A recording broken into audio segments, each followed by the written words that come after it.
Olá a todos, boa noite, mais uma noite aí de terça-feira, sejam todos muito bem-vindos, né? Hoje a gente vai falar um pouco, né, sobre a primeira chave, né, que a gente trabalha dentro da psicanálise, e nos meus estudos da Cabala, né, a gente vai falar um pouco da primeira chave, que é o desejo. O desejo nada mais é do que um elemento, vamos dizer assim, extrafísico, né? Quando a gente fala de um elemento extrafísico, ele não deixa de ser um sentimento, né? Um sentimento vago, mútuo, abstrato, concreto, independente de como ele pode ser analisado. Porque o desejo, todos nós seres humanos temos desejo, né? De algo, de comer alguma coisa, de fazer alguma coisa, de falar, né? Seja pontos positivos ou negativos. E o desejo, ele é uma forma que podemos dizer assim de luz concebida, né, ao Criador, por nós seres humanos que temos a capacidade consciente, ele acaba abrangendo a forma de pensamento em si, né?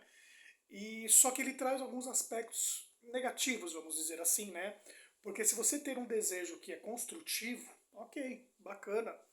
Porém, se você tem um desejo destrutivo, que seja perante a você mesmo, aos outros à sua volta, ele acaba desconstruindo, trazendo sintomas como ansiedade, medo, fobias, traumas, seja por um trauma também emocional ou físico do passado, né, ou mental e emocional, seja ele como pode ser classificado, né, e o material, o desejo material, que é o objeto físico, é o que hoje em dia todo mundo procura.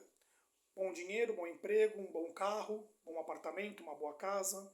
Nós merecemos isso. Na Cabala, né, a gente trabalha, a gente por ser a essência, a gente acaba trabalhando junto com o Zohar, né, que é o segredo codificado das letras da Torá. Então a gente acaba trabalhando para trazer essa codificação, essa essência, esse receptáculo de luz, então para nós mesmos, para o nosso interior, para o nosso consciente, e mesmo sendo inconsciente, vamos dizer assim, né? Então essa luz para trazer esse material de objeto, de materialidade em si, a gente não tem que ter vergonha de falar, eu quero um carro bom, um apartamento bom. Porém, quando você passa disso e você acaba extrapolando isso, passando por sentimentos ou por um estado físico, emocional de manipulação, vamos dizer assim, né?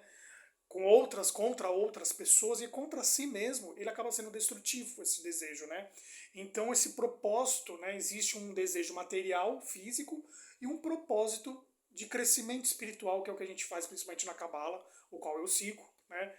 Dentro da leitura da Torá ou do Zohar, né? Codificação da Torá.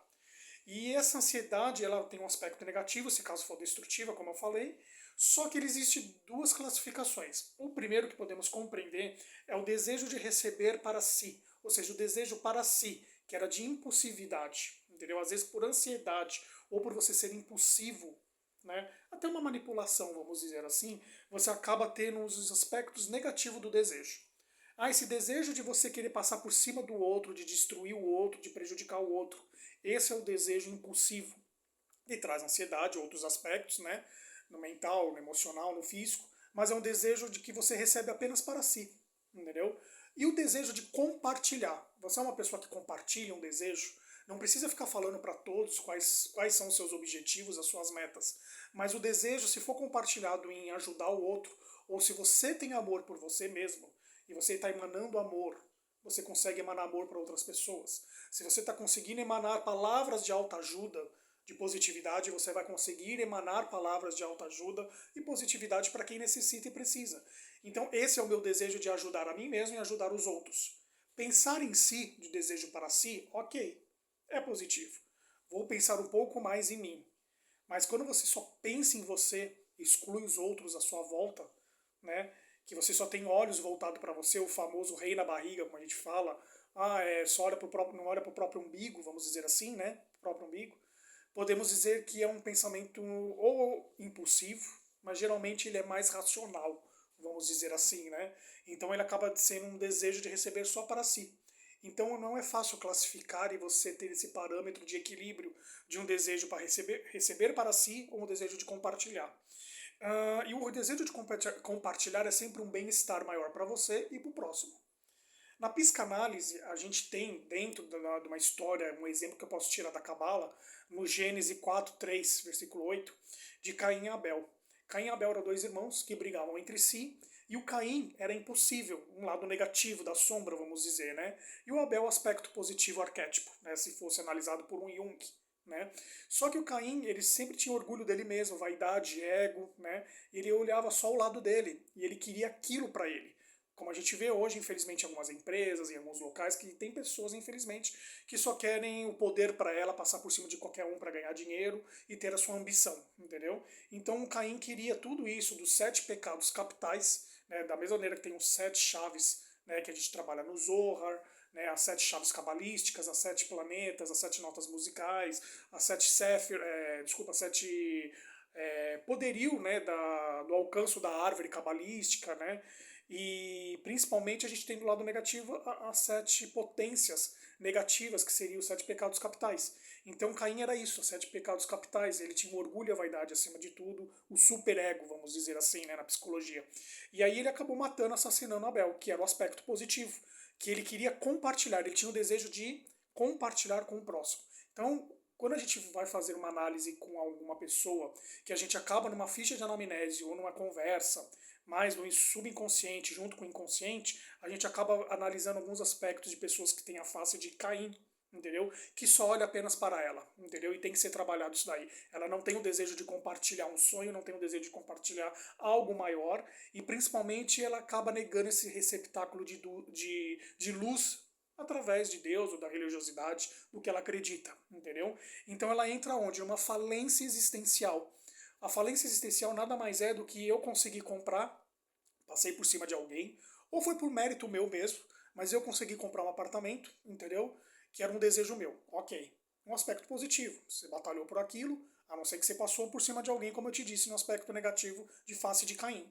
Só que o que acontece? Quando você falar, eu conquistei isso, você sempre vai desejar mais, mais e mais. Esse desejar mais na psicanálise, em algumas áreas, né, da psicologia, tudo, a gente acaba falando de uma falência existencial, que você nunca está satisfeito, entendeu? E quando entra essa falência existencial, principalmente para quem tem um lado de desejo de receber apenas para si, entendeu? Então o que acontece? Esse impulso negativo acaba trazendo essa falência existencial que atrapalha no seu andar e pode trazer doenças psicossomáticas, ansiedade, nervosismo, pensamentos excessivos, às vezes de tomadas de decisões que não acabam não tomando e passando por cima, né, de outras pessoas, passando por cima de coisas assim que às vezes parecem fúteis para quem está realizando isso, mas acaba magoando, acaba entristecendo outros, né, familiares, entendeu?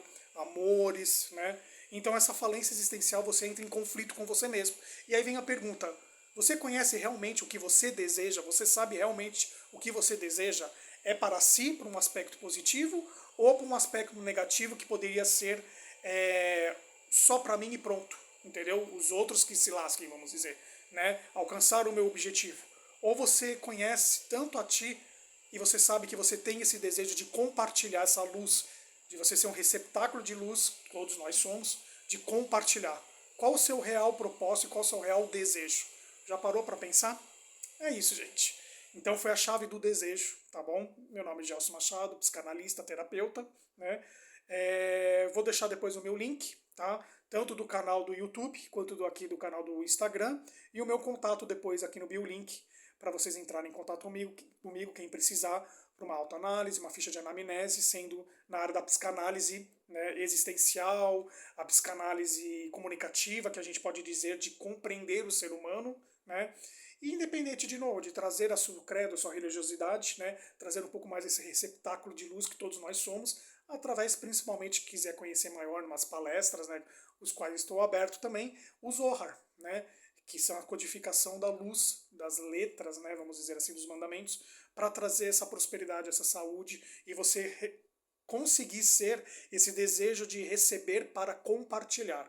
Ou seja, o seu elemento extrafísico, né, que são os 5 sentidos, audição, tato, né, o verbal, né, o falar, né, todos os sentidos extrasensoriais do ser humano, acaba sendo de um status de poder, né, que aí entra o desejo negativo, ou então acaba sendo um extrafísico de 5 sentidos para você compartilhar.